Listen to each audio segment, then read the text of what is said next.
Praise the Lord. Hallelujah. Happy Thursday. It's our Yoruba Thursday hymn. Today's ministration, Jesu ni balogun ọkọ̀. Ẹ má ṣe jẹ́ ká fòyà. Ẹ má ṣe bẹ̀rù. Ẹ kún fún ayọ̀. Nítorí Jesu lọ̀gá ọkọ̀. Bó ti wù kí jìnnà létò. Yóò mú ọkọ̀ wa gúnlẹ̀. In every situation, every life threatening, Jesus is our anchor. God bless you.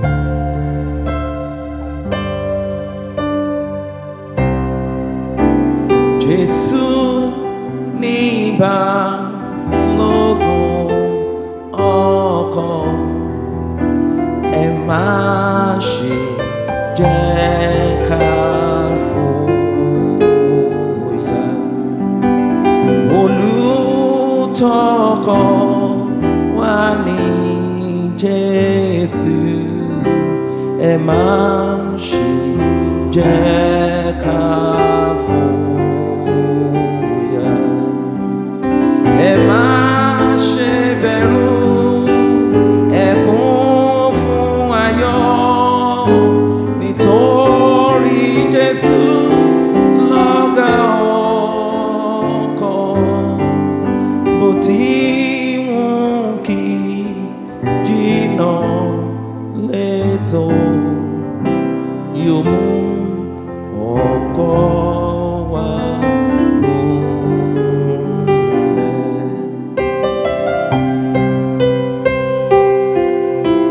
Ẹ̀yin èrò tó wà lọ́kàn, ẹ ké pe Jésù nìkan,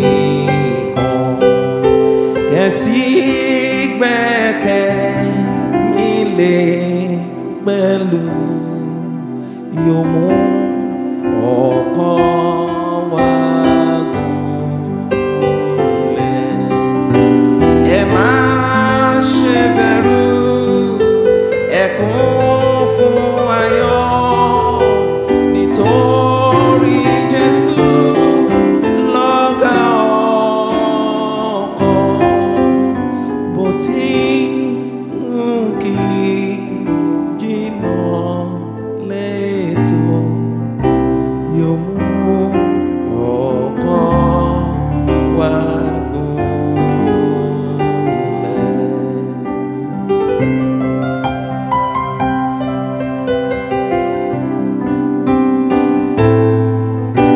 Kí lóhun tó bá yín lẹ́rù, ẹ̀yin ọmọ ogun Kristi? Bí Jésù bá wà nínú ọkọ̀, àwa yóò fi igi rẹ̀ gbé.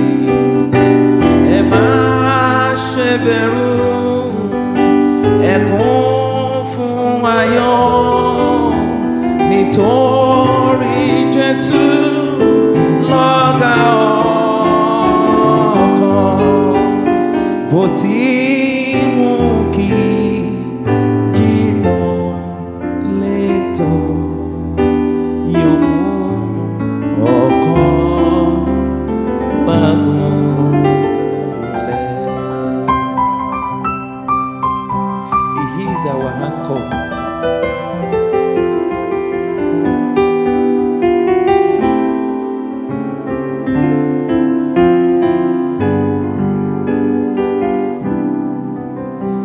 Gbàtí jìyà yéyí bá ń jà lórí òkun àti nílẹ̀, ààbò kan bẹ́ẹ̀ tí ó dájú lọ́dọ̀ Olùgbàlà.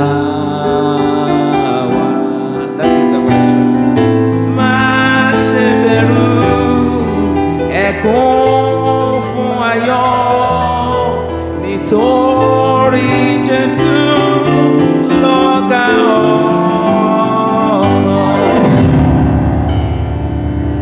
tí wọn kì í jìnnà létò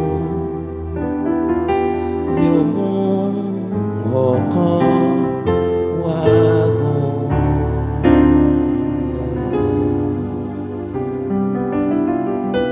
bó tí wọn kì í jìnnà létò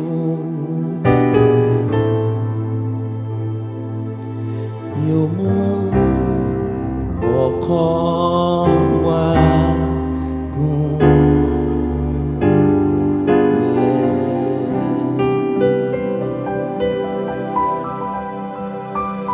Just put your trust in Him and remember Jesus is coming soon.